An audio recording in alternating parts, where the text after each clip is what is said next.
The UFC is back at it in Sydney, Australia. UFC 293, the pay-per-view you've been waiting for. Pre-game preview. Well, you go have a beer. Oh, God, stop.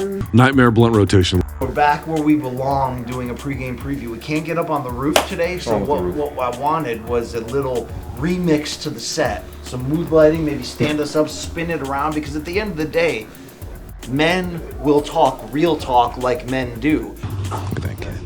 Yeah, that's Reggie Jackson. He's defined my life. I just want those men to just look a little different, be a little more comfortable, maybe be a little bit edgy. Like something's gone to give, and I'm a little bit angry. It's a bummer you're not feeling good. You know, I can tell though. I can see it in your eyes. Yeah, you are either high, yeah, sick, yep, sleep deprived, that's right. or guzzling Pepto-Bismol. These are the four modes I've seen. Can you be all? Some of those, yeah. Some of The those. Pepto has played no role in my life these days, so that part I've fixed. Hey, we should probably go. Start drinking. That was very good. Brian Campbell got full-blown AIDS.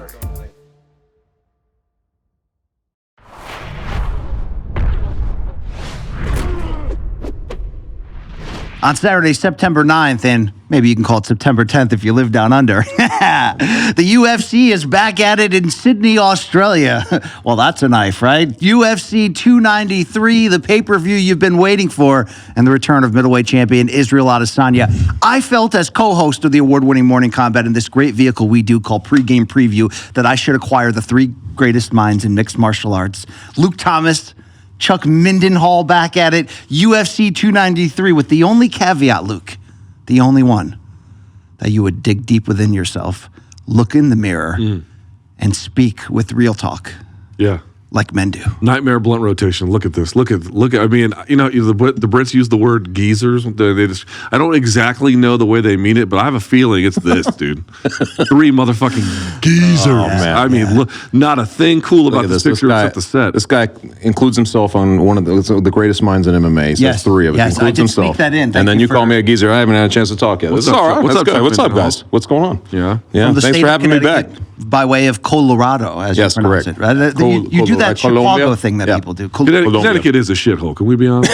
Wait, there's two Connecticut guys over here. I mean, and obviously, if you're looking at Nobody this, likes yes, it this. is. Nobody likes this material, and I want you all to know I understand that, and I don't care. Well, here's the deal. I'm gonna So, keep doing it. You can't even offend those people in Connecticut. Normally, we would fill this space, Chuck, as you already know, with great fight talk, great banter, great breakdown and predictions. But one of the enduring themes about UFC 293, we can't lie during this tumultuous 2023 calendar year. This card ain't deep, brother. It ain't deep at all. It is top heavy to the tits. Yeah. Chuck, can you give me an opening grade on 293? D plus, C minus, something like that. I mean, some of the fights may end up being okay. Like, you look at them and you see the potential, but in terms of name value, hype, things like that, it's not too good. Where are you on the idea about how the UFC kind of managed this card where they didn't have a headliner till late? They wanted, obviously, to be Drickus with Whitaker, and I actually did an interview with the Submission Radio guys, and they brought up a point. It's like, should the UFC have done the Whitaker-DDP fight in 293? It would have diminished one card, but... Dude, this card could have used that. That's true. They could have used that fight. I mean, Look, a lot more sense. We've been extra critical for a lot of things UFC this year, but we always perk back up when the fights deliver. International Fight Week delivered. UFC 291 in Salt Lake City had some big moments. We're just coming off a big pay-per-view. Could this card overachieve? Yeah, they all could. They all could. Even all those in-between fight nights that have been crappy this year. But on paper, this one, I know you got UFC Noche 2 weeks later. On paper, this ain't, or maybe 1 week later. On paper, this just ain't great, Chuck. It's not, and I'm not sure that Strickland is the guy you want in there. I think he's been in, 5 different 5-round fights, and 4 of them have won the full 5 rounds. So you can see the path. And remember, Israel Adesanya, before he had this Alex Pereira series, was starting to get accused of being a little boring too. Like but by one bald member of the media, Chuck. So we'll see. Okay. We'll see. It is about Adesanya. It is about his return. I was going to ask though, like, what is it? The main reason this fight or the fight or the card, the main event or the card, it underdelivers on what grounds to you? Specifically, what about it? I could see a scenario. Although I think that Strickland is a forward guy, like he's a pressure guy. He's going to bring the fight. If it turns into one of those things where Izzy is waiting to counter the whole time or something like that, where it's just being reluctant to engage, kind of like the Cannonier thing, or those type of fights. I could see it. Kind of like Shevchenko in the Carmouche rematch, where she was just willing, God, if you're going to fight that way, I'm just willing to go 25 minutes with you and take home the W. We don't want that. That one played out like if you were throwing punches and they were landing right about here. We certainly don't want that. So we can blame DDP for this fight with Strickland right now happening, although I don't hate the fight style-wise. Like, it's going to be somewhat interesting from Strickland's obnoxious, usually rapport and the build to a fight toward fight night. But should we also blame another man for this fight happening right now? Not a plane, a train, or an automobile, a bus.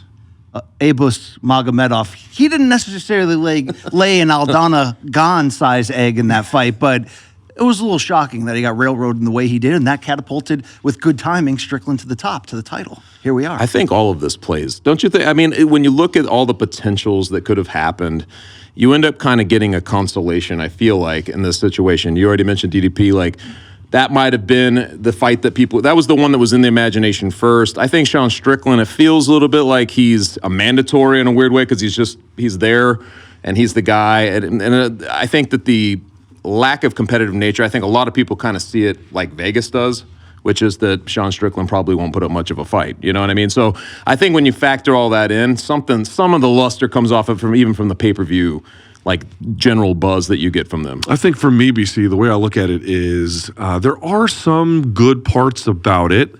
But the biggest thing that I think undercuts it is like these two were never on a collision course. They clashed at press conferences, but they were up to this point categorically in like pretty different parts of the division. Izzy as the champion, or obviously only in title fights, and Sean like on his way up, but having setbacks that were noteworthy as well. But he stays active. He like does UFC solids. He fights at the Apex. He's reliable to like short notice, and he is a technically proficient fighter. I think for the most part, he's a good fighter. He's a fighter certainly worthy of a lot of respect. But I think, like, when I just look at this fight, it's like I literally am not even sure like what path he could take to win. I genuinely, put up a fight, yes, but win, I honestly don't know what that would be. Off the top, he got here by the fact that Izzy has already cleaned out this division like kind of multiple times. So there's a lack of fresh opponents. He also got here because they gave him somewhat of a soft tune-up, get-well fight against Abus Magomedov. And to Strickland's advantage, he railroaded him. He took him out of there. He absolutely broke him and finished him. But do you feel like because Izzy came out publicly and said, well, for this fight to actually happen, Strickland had to agree with the UFC not to embarrass the brand.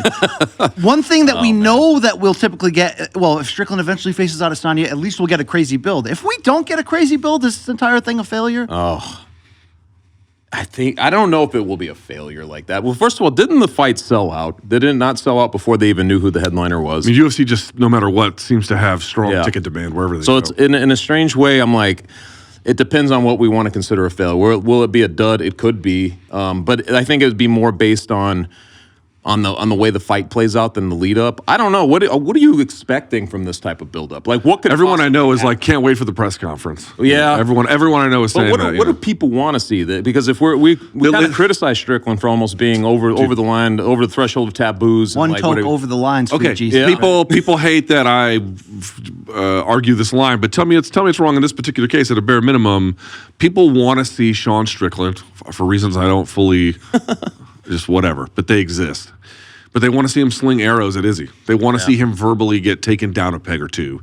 But I think most people realize, skill for skill, this is a tough challenge for Sean Strickland. Well, Strickland's got to play his role, and I know that's a cloudy statement to make because this is not pro wrestling.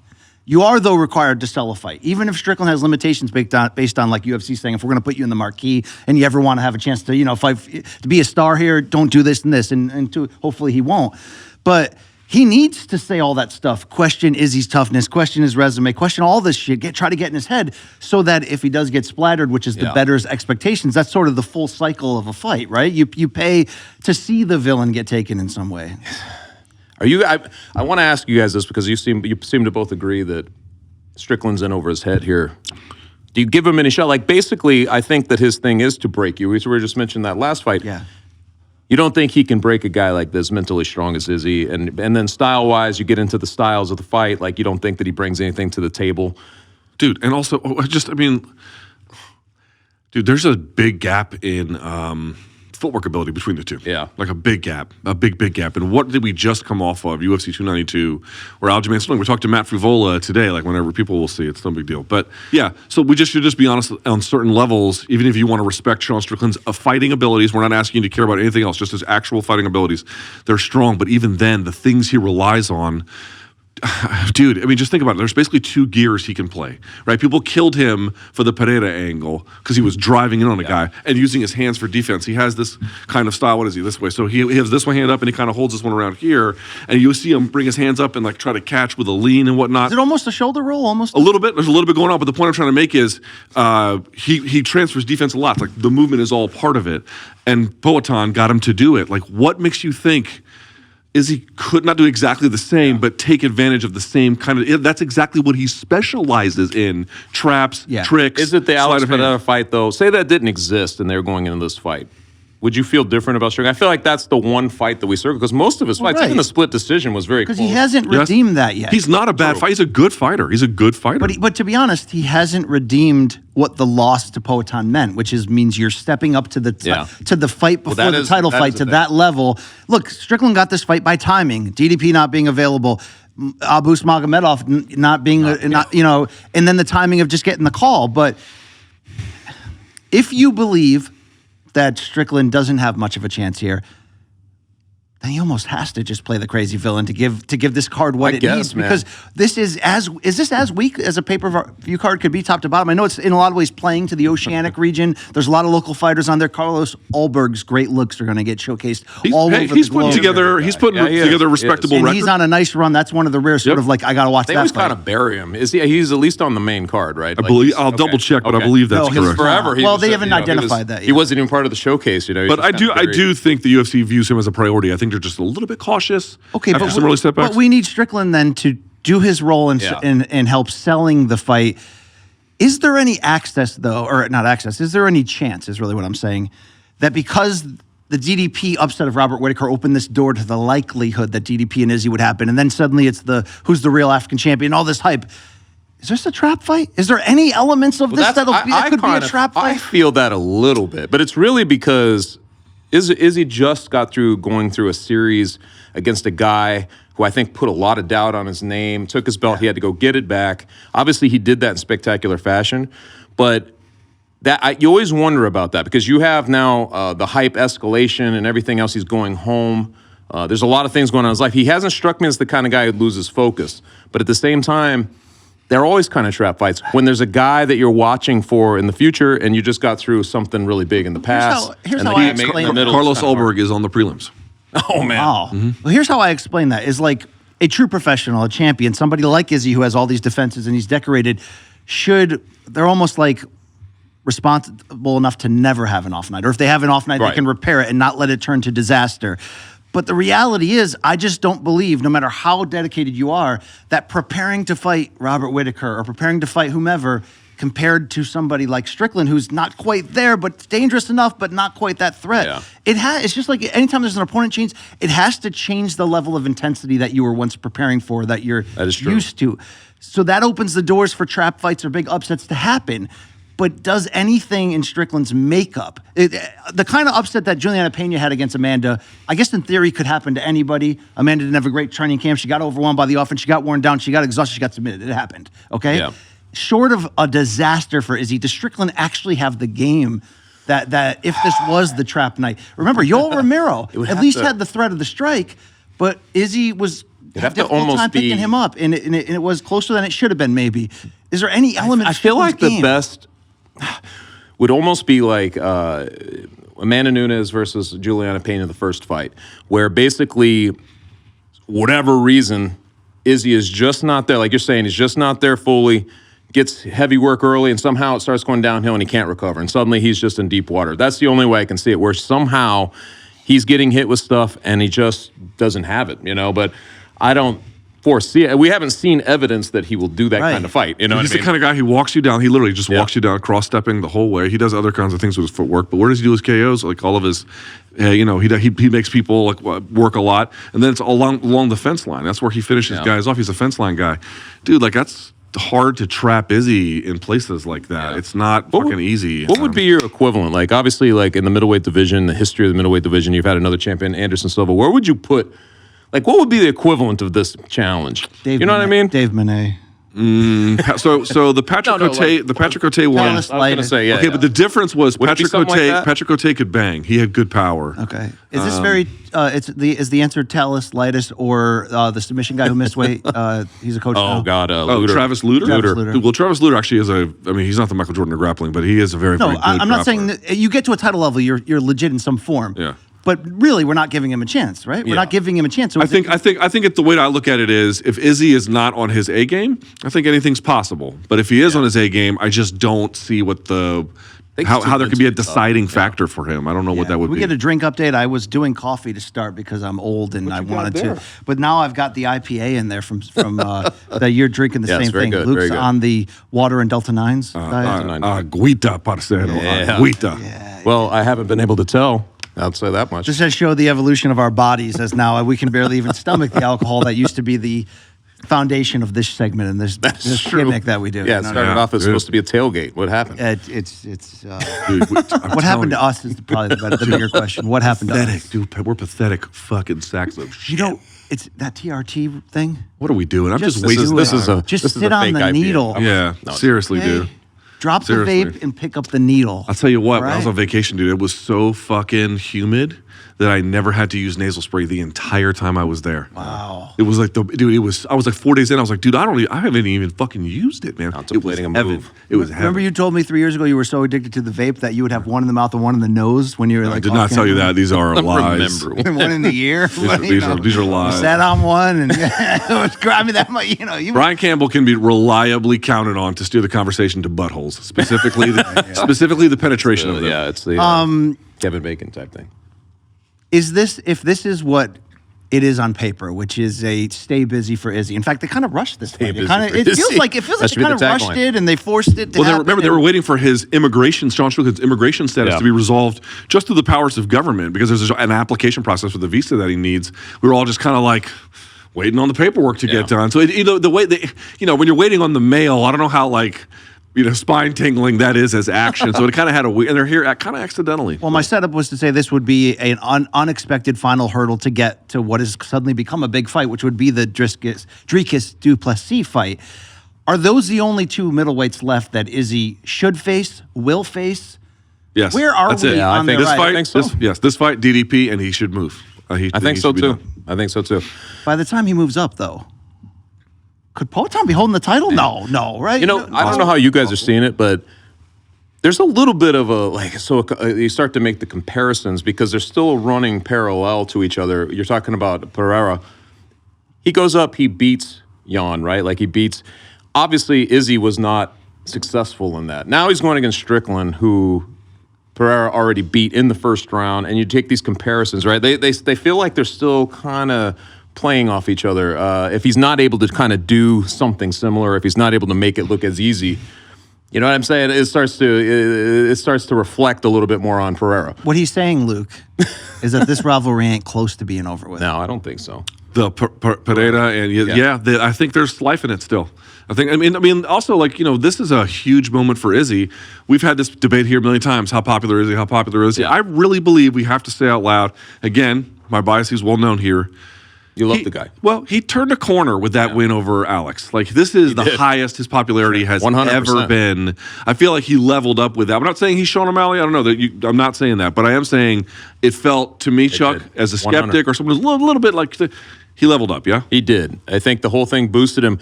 There was so much, and I think that this is necessary at some point. I mean, it's kind of like the Anderson Silva with Chael Sonnen coming around. You have to have a guy who's going to drag it out of you, right? There has to be a guy that adds doubt to the scenario. And he got the guy, and it actually played out perfectly for him. Takes the belt, they have to do it again. Everything being written about, what you doing over here? Everything being written about. That's how I use the bathroom He's taking a little squat. in Istanbul. Squat, all right. Remember, I had to pay 1 lira for one piece of the phone book to go take it down. Yeah, But everything being written about him was basically like, this guy has his number, and it could end up being the Alex Pereira story in the end, because if he wins that last fight, all of a sudden you're like, no, this is just his trajectory we're watching, and he's the one running off with it. The best. He freaking wins it, knocks him out, and then it's like, here we are. You know what I mean? So I think his stock went way up. It's just it's a human interest. And also, BC, last thing on this, Sean Strickland, you can say what you want about the necessity of the Magomedov fight, or whether that was the right one to make. Dude, I'm not saying that Magomedov is a pushover. That's not my argument. But for a guy like Strickland, that was not super difficult work in general. You had to be careful, but it was not. It was as close as you're going to get to a tune-up fight. And he's taken that right into this fight. That's true. I do believe he's going to be very ready for this, highly motivated, and as much as I've been dismissive of it, there's been times where you just don't imagine this is the guy that's going to beat the man in this division. You just couldn't believe it. It happens when you least expect it. Is it a nightmare scenario if Sean Strickland goes into Australia, wins that belt, and suddenly you have this awkward champion who could embarrass the country, and then it insults the country? He better. I mean, seriously. If he wins it, he better not consider a babyface turn and be like, oh my God, he that would not work he for should him. totally Bernard Hopkins in Puerto Rico that shit. Could he have a Colby Covington Brazil moment, which was controversial and to a lot of people gross, but nevertheless, it put him on the map, for better or for worse. It did. So it did. You Aussies right. are savages. That's what it is. They say no, no. You ever notice that? No. I don't know why they do that. It's like N-A-U-R. It would be one of the more unpredictable outcomes and nights. But it's a big we should stake. season ourselves. We should to the idea that this is happening more often than not. The big upset. Pena over Nunes. Yeah. Usman It is losing to happening. Leon. And Right. losing a second time, by the way. Maybe it's not, I don't know, is that a monster upset? Well, yeah, the method that Leon did it, 5th round head kick, yes. Poatan just walking in off the streets suddenly and becoming the champion and knocking out Adesanya. It does happen.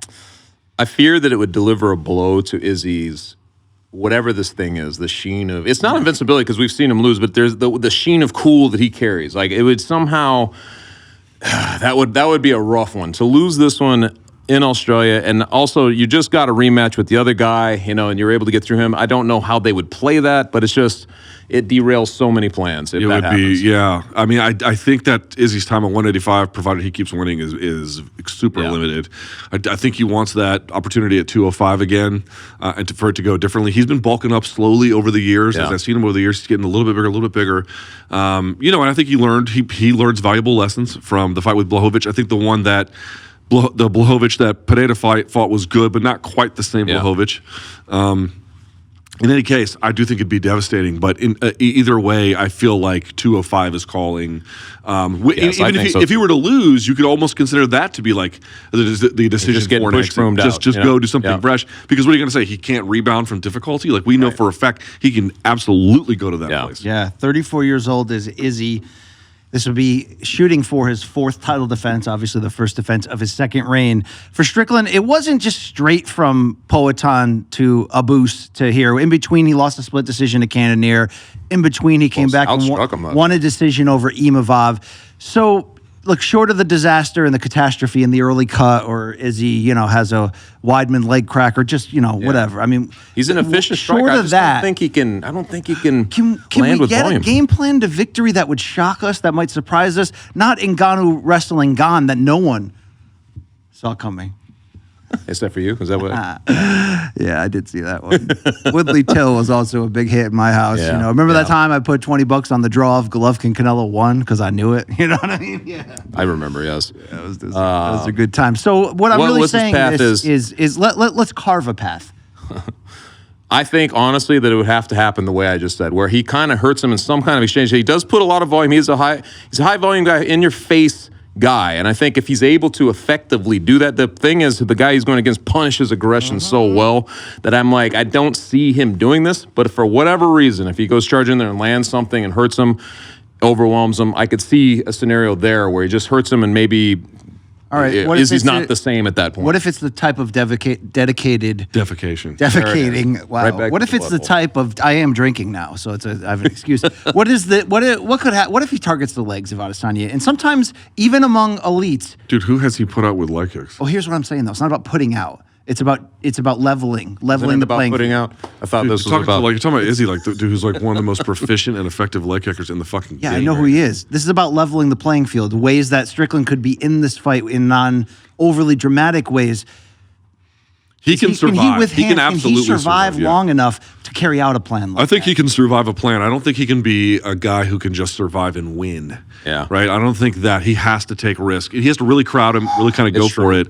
And that's a highly risky style. 4 times all the way through 5 rounds. I mean, there's something to be said that he's had the experience of the deeper rounds, and he's able to. I think he won 3, and the only way he lost was the split decision. So, and he outstruck him by like 30 strikes in that fight. So he's certainly shown that he can hang around. But it's a certain kind of guy. He just walks down. That's true. Able to that is true.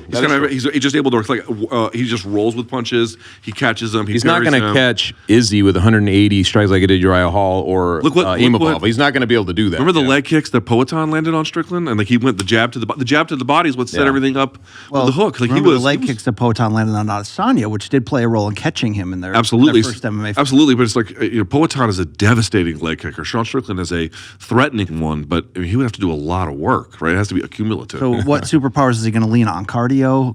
He has fantastic cardio. His daring nature. To the extent it's relevant. He has outstanding defensive wrestling. It's not going to the ground, right? Good strike defense. Like very good strike for the most part. He has a good system that he works that is, for the most part, very effective. He is well coached. He has an experienced, excellent corner. I think that matters in close contests. I don't know that this will be one, but it can certainly be a difference maker in the moment. And listen, he has a shit ton of experience. He has a shit ton of experience. So this is his 20th UFC fight. This is what I mean. This is 6th in 2 years, I guess, since 2022. This is not a bum. Like, I don't love his worldviews. Not a lot of people do. But if you're just evaluating him as a fighter, he commands respect. He's good. Yeah. Luke, will you allow his alter ego, Deshaun Strickland, who wears that black do-rag and shows up sometimes during interviews? Is that like C. Thomas Howell playing the lead role of blackface? Well, he's carrying the Hennessy, and we're all supposed to be like, oh, that's funny. Right. Let's hope he doesn't win for no. Hey, I want him to win and be on your room service diaries couch. Next. I want to see that. Next. That's what I want to see. Yeah. Next, we'll see. Final thoughts on Adesanya here. Yeah. Final thoughts on Adesanya here. You expect a stoppage. If Adesanya is the heavy favorite, he is, and he is. He's got many reasons for you to put your money in that side. Is it going to go the distance? I think if he's on his game, he stops him inside 3. Yeah. I think so too, because it's easy to imagine a scenario, kind of like what Pereira did with Strickland, where he just he gets goofy for 1 minute. That's all it takes is 1 split second at react. He goes in there and does something silly, and he gets punished, and he's down. I could see this happening, in this fight early. So, and I also think it does matter to Izzy on some level to perform. I don't think he really loved that 3 fights. Those 3 fights with Cannonier where he's getting he's getting the decisions. I don't think he really loved that. He was labeled by the knee jerkers as boring, as safe, as all that, That's what the Pereira thing has revitalized, his whole excitement level. Commanding stoppage. So, listen, there's a way he shines here as potential. But again, Sean Strickland, it's hard to see what the path is, but MMA is fucking unpredictable. And if Izzy's not really, focused, it would be madness. Are you expecting an aggressive call out? DDP, get your shit together. Are you expect? What do you? Yeah, expect? I think if he gets a big ass KO, Chuck, he's going to say DDP and then 205. I think he's going to say both. Yeah, I think so too. Oh shit. I mean, the DDP one's going to. In the end, if he gets through Strickland, does it emphatically, has this home crowd, uses the mic, it ends up being a big hype machine for that fight, doesn't it? It just kind of adds to that whole thing. Yeah. So I thought you were doing the. In the end, it doesn't really matter. One thing, I don't know why. It doesn't really matter how hard you try. Hey, maybe one bar leads to 2. You know how it is. Wow. Where's a home invasion shooting when you need one? Wow. All right. Hey, let's go to the co-main event. Maybe the only other story we're talking about on this 293 card. It is an interesting storyline of heavyweight shoe drinking, bar buzzling, big power knocking. Bam Bam, Tai Tuivasa. Let's bang. Hey, Tui, it's Hardy, right? Let's bang, brother. So I like this. This is a tough fight. Alexander Volkov in his crosshairs. Tough fight in the situation for Tuivasa, which is 2 straight losses. Brutal one against Gan. Oh, my God. But then you package that by coming back so soon, rolling the dice. Was it Pavlovich that cleaned it up, right? We're coming back so soon. Mm-hmm. Not really thinking that decision through in my eyes, although that's who Tai Tuivasa is. Yeah. As Matt Fravola's Instagram says, all gas, no brakes. Yeah. That's who he is. But there's only so many times you can get knocked out and spectacularly against True. guys that are better than It is you. worrisome. Are we expecting some level of reinvention? Because if Tai comes out and knocks out Volkov, that's a reinvention. Man. But stylistically, his demeanor, maybe putting a shoe condom in or something before drinking out of somebody else's like soul. What? It's Delta 9's What are you talking about? 17 first-round finishes combined with these guys. Jesus. So if he's this is probably the wrong fight for him to completely This reinvent is himself. not a good fight. Great fight it's in a terms fine of the fight. potential Yeah. of Yeah. action. Bad fight for him. It's a tough one. I know what you're saying. It's a tough rebound fight, and this is Volkov, man, being who he is. But I think it's because it's in Australia. He wants to fight in Australia. He performed there out of the gate really well. Does the shoes and all that. But the last couple times he's been there, didn't go his way. And I'm Right. like, then you factor in kind of, I don't know. I feel like it could be a little bit of a setup for him. And but I feel like somebody's going to get. I don't feel like he's going to reinvent himself for this fight. I feel like he's going to go in there and try to win the way he wins. All right, Luke, I want to ask you this. Tai Tuivasa, in some ways, You have full-blown AIDS. is mirroring a almost like a new version of Derek Lewis. And what's the biggest hit or miss on Derek Lewis? It's like if he's in shape and not and his back doesn't hurt and he Looked tried great in the hard, last fight. then we know he can still pull in deep. Even in his late 30s, he can still pull deep, land the big knockout. He's still so athletic, powerful, all that. Is Tai Tuivasa's top tier game dangerous enough that we can go into each Tuivasa fight saying, well, hey, if this is the night that he put it together like Derek Lewis, anything can happen? Or does he need that reinvention I'm teasing, Luke? I mean, when you look at the game technically, is there a major hole he can work on closing up that really could lift him to true If contention? he doesn't level up, which is possible, right? I do think he is talented. We know he's very young. He's obviously suffering some setbacks, but I do think he has shown maturation, skill development, and so if he levels up, I think it's an interesting contest. If he doesn't, like if he is who we think he is technically outmatched. He is dangerous because he can leap into position. Obviously, we know he's got tremendous KO power. Like this is a thing, but he's quite hittable for people who have great timing, great accuracy, and good use of range, which Volkov has really kind of turned into at this point. This is maybe the best one we've ever seen, give or take, right? He relies a little too heavily on the spirit and the heart. Like he's like, I'm going to show everybody that I can, even take those punches and go through. Like this is not a Modelo commercial. This is real life, right? It is, man. But I think that's been to his detriment. It's aging him very quickly to go in there and fight that guy. I don't know. Listen, I'm not in any way being disparaging. I hope. I don't know what his financial situation is. I don't know what were the other factors that have nothing to do with like smart decision making about what fights you take and when that could have gone into it. But he did take the fight. That is a fact, and it was in terms of managing his career a really unforced error. It didn't need to happen. Again, not knowing what the broader circumstances might No be. doubt about it. On the flip side, Volkov, here's what's interesting is I thought when he walked into that loss against Aspinall that it might actually be time for Volkov. And what I mean by time is he showed some great flashes. We know there's some limitations to his game, but like one of these days, he's still young enough. He's only 34. I thought he's going to put it together and really look like a heavyweight title contender and maybe even end up getting to that level. Then he got wiped by Aspinall. But what he's done in that same year and a half time off is a stoppage win over Rosenstrike and then that stoppage win over Romanov. Has he done enough to repair the times he has put his head above water at the elite level and come up short? Because I don't look at him as a gatekeeper in ways I look at a lot of this heavyweight division, which there is a lot of average parity in there. I think he's above that. But has he shown you enough? Because this fight may not actually show that to us, right? Because if he carries it from the outside and looks, but has he shown you enough on this comeback? Isn't it crazy that division though is so crazy? You can be like, look at Arlovsky. How many times he's kind of down and out, and then he just kind of all of a sudden he's right back in the conversation. I think the victory would put him back into the conversation, but I think you have some tier structure right now. With the Aspinalls and the guys. So John Jones and the guys that are kind of Pavlovich, those guys. I'm not sure he enters that conversation, but maybe he's in that 4 or 5 range where he's right back there. So maybe he's a fight or two away from like. He wins this. He's a phone call away if they need him from stepping in, right? I would say that's probably true. 3 in a row in this division, especially when you knock guys out like that. You get the finishes. I think that bodes well for your chances if they need you. Luke, if his takedown defense can be a consistent factor, can he win the UFC heavyweight championship? Or do I just think because he kind of looks like me that there's this weird doppelganger thing going on? To me, I would say that the win that Aspinall has over Volkov is disqualifying of his chances of getting a belt. I think might be a little strong, but it's not a great look if you're asking about title potential, because it's not any kind of shame to lose to Aspinall. Yeah. But Aspinall just, got the submission from half guard on top, got the takedown with relative ease. Like, Volkov has really improved a lot of his physical abilities, and his technical abilities, I think, is the biggest development. But he's big and kind of plodding and, relatively speaking, a little bit slow. Think about how fast and explosive a guy like Aspinall is, and he's technical. Like, that's always going to be a hard. He's going to be a sliding doors guy.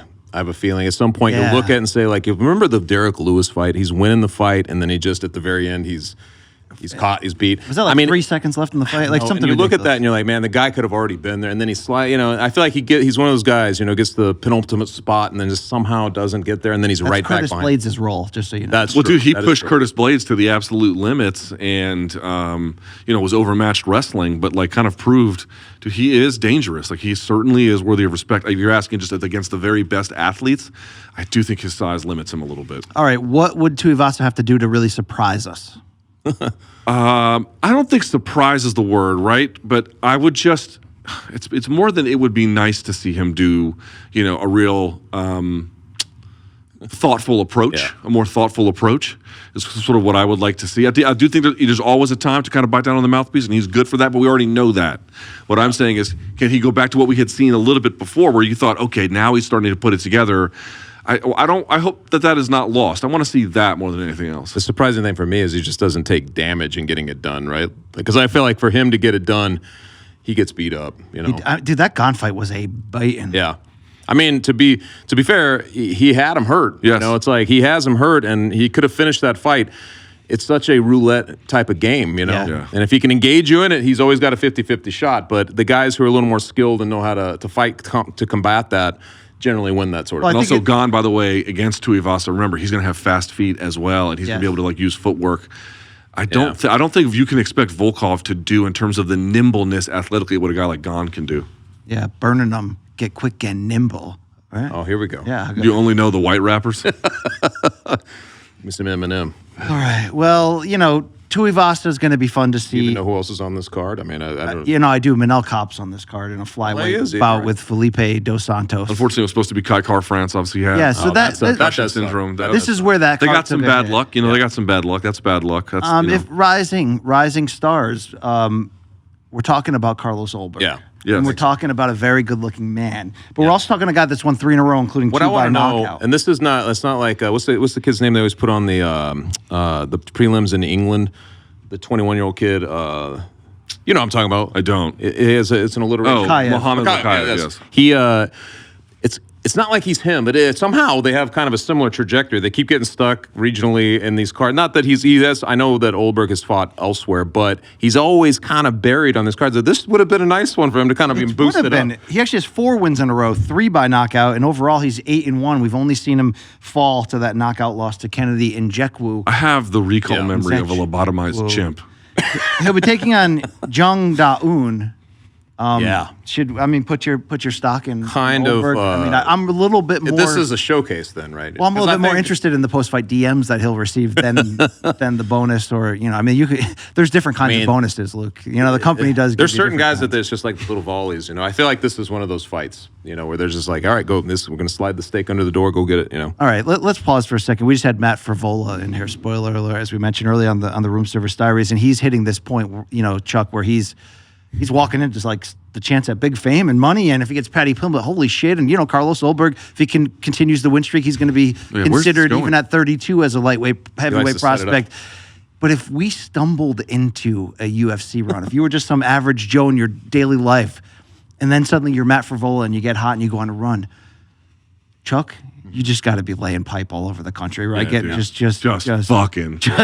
you got to, because Just- you're going to have we a should- window to be in that shape Just- and be that cool. So we know Ulberg. Johnny Walker in Scotland, Yeah, just Ulberg's probably got that whole island on lockdown. But if Plumber. Chuck stumbled into a UFC career, you I just felt like Uriah Faber back in the early days when he came over to the UFC and all that was just walking around basically like Hugh Hefner, with the pajama robe and. remember when Strikeforce had shows at the Playboy Mansion? That was the Yep. thing. Oh, that's right. remember when I never did Uriah go to Faber one. told us he never had an issue with getting ladies, so it never mattered. Yes. Yeah, he was like, yeah, it didn't really change shit. I still just like, get hey. asked constantly. I was like, oh. Like, you think right, if you yeah. could have been like a Backstreet Boy for like an hour, you could have really my made God. that 60 minutes work for you? I would you have know what I mean? made the most of that 60 minutes. I'll tell you that. Yeah, right now. those good halftime shows. Play that right, you can get a nice house in Florida. Yeah. You can live all right. Ooh, yeah. Well, speaking of other fights on this card worth watching, Chuck, am I just a dick? Titties. Yeah. Am I Yes, just- but I you're not being a dick on this or am I card, just but- addicted to you? Yeah, that's where it is. What else do you want to say about UFC 293 or Australia or Sydney in general? Ever been, Chuck? I've never been to Sydney. But I No. no, there's not really much else to say about the card. All right. I mean, I think. then got to be real at the end of the day, Luke. Hey, listen. MMA's all MMA, Yeah. MMA has real volatility. You mean- never see it coming, and It's such good. a cheap thing to be like, Yeah. but it could turn out to be a good card, So pay because like, all $84 cards for could that? be. It's true. I know it doesn't. But have, it's just it's always in prospect, right? It's always Yeah. like you're always looking at a card when it goes in. Does it compel you to watch? I don't know that there's a lot on that besides that top. I got a Justin Taffa Austin Lane rematch. That's a rematch. someone. Yeah, that's going to be. Winner gets it's Parker Porter. Someone's going to get laid out for sure. Jamie Malarkey and John McDessie are going bad. to. That's a fun That scrap. doesn't suck. That's That a doesn't That's a respectable scrap. Yep.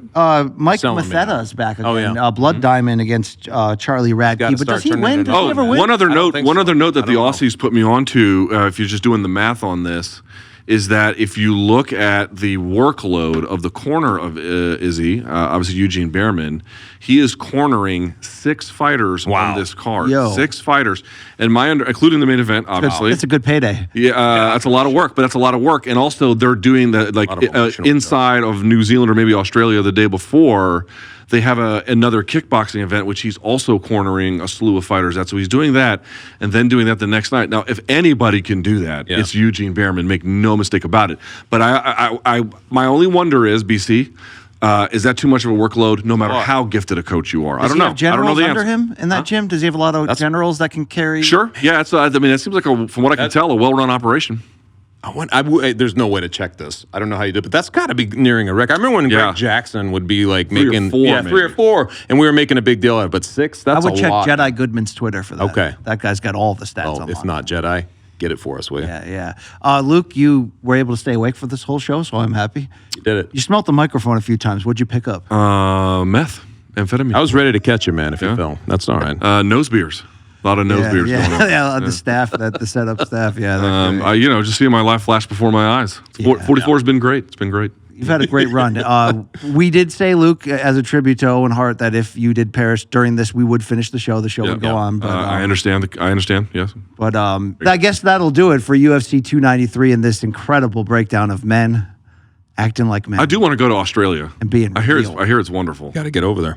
Now that's that flight though. Fuck that flight. That flight is the biggest. What would you do on that flight? Could you do that, I would have to Coach? take some You couldn't do that, Yeah, Coach. I mean, how do you do that sober? That seems like a horrible idea. You'd have to get drunk twice, though. It's like 15 hours from LA. I would bring a lot of edibles. Yeah. There you go. Yeah. Chuck, you're from Colorado, Yes, as they say, so yeah. you should know a lot about edibles. You know? Edibles, yes. We're fluent in edibles Yes, out there. yes. Your old grandpa, Charlie Oh, yeah. Mendenhall the first. Dude, I went Used to to break out the old gummy bear. Yeah. in 2014, I did a Glory show as a sideline reporter, and it was my first time in Denver where weed was legal, and I was like, oh my god, I'm gonna go. Wait, when was it? I remember when you went. 2014. I remember It was at the talking to fir- you, it was at loved the first bank You had a arena. You had a great dude, trip. it was the first time I was like, oh my god, I'm gonna go see this. It's gonna be great.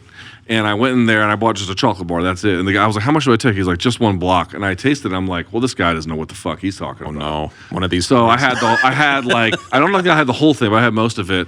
And then I went to bed and I woke up like 12 hours later and I called my wife and I was still high as shit, dude. High as shit. Wait, was that in Broomfield? Like near? Yes, I remember seeing yes, you First at Bank Arena. all right. First Bank Arena. First Bank Arena. Was Yeah. that Izzy Adesanya? Was he on that fight, or was it the next one? He was on. He actually fought there. So He I was there not. for If him. he was not one of the main attractions. Yeah, I think he might have been. Do you guys want to close with like a impromptu doo-wop karaoke type? Like Try it. we'll play different What parts do you and wanna sing? you know. Dude, Dude, did I tell you that the lead guitarist of Cannibal Corpse reached out? Come on. Yeah. This is true story. biggest I told it on moment of my MK. The long story short is I kind of made a joke on the live stream for Spence Crawford. And that one of the dude, the lead guitarist, Eric Bruton, was watching and then shot me an email. Get out. And then I showed him all the times I've like been to concerts and shit. He invited me backstage when they come back Oh my around. god, you guys How and your great is rock this? connections, I love. Yeah, How great we is do- this? We do have great connections. If you got any like- favorite bands, Chuck, just shout them out. Okay, Yeah. start with Ringo. Okay, maybe we'll get him on there. I'm seeing Pantera in a couple of weeks. I'm pretty excited about that. Or what's Oh, left man. of them, Luke. Yeah, there's only 2 that are actually part That's of the not band. a joke. That's accurate. Yeah, no, the drummer got murdered and on stage, and so did the guitarist. Matt Brown was there for at least. No, four wait, the months. guitarist got Some murdered. dark matter down the stretch. All right, we'll see if this makes the final cut. But 15-minute until show. then, that was Luke Thomas on the far end. That was sleepy, right? Yeah, this is bashful over here, Chuck Mindenhall. Yeah, be your boy, BC. Chuck, we can find your work all over the place. The Ringer, Yes. Ariel Helwani's. Ariel Hawani, your new working partner over there. Yeah. Yes, we do the Ringer show after every pay-per-view and every Thursday. Basically, now it's Wednesdays or Thursdays, but we do a preview show. Does that C on your hat stand for Connecticut or Cunnilingus? Kind of like, well, it's interpretable, Brian, but It's interpretable. All it is right. actually- Chuck will be at the Laugh Factory. He's got a hard Connecticut five. is a shithole. He's got a harder five Connecticut is a than shithole. McGregor at the weigh-in. You know what I mean? Yeah. Okay. Trumbull, Connecticut sucks. This is probably where we're going to end it right here. Maybe even the relationship of those standing at the moment. But we had a You're good holding run. it like you're doing a comedy show. All right. Dude, finish it all. Love Yeah. and hate, don't get it wrong. Just cut me right back down to size. Yeah. Go in. I really don't want to come back down from this cloud, but we're out of here. Okay. I mean, just Take it.